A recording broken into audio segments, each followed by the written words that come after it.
ఇది రాత్రి 11 గంటలకు జరిగింది. పొద్దున్నే ఉదయాన్నే మళ్ళా 6 గంటలకు వచ్చాడు.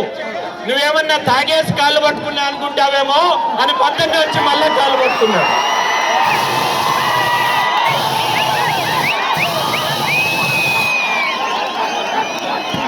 ఇది నేను కాణిపాకంలోనో తరిగండలోనో ప్రభుత్వం చేసేదానికి సిద్ధంగా ఉన్నాను.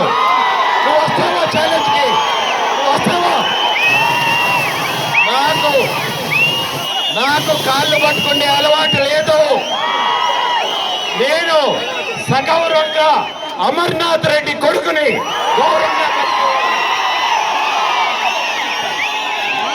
పదవులు వస్తుంటాయి పోతుంటాయి, కానీ మా ఆత్మాభిమానం గౌరవాన్ని ఎప్పుడూ తాకట్టు పెట్టము.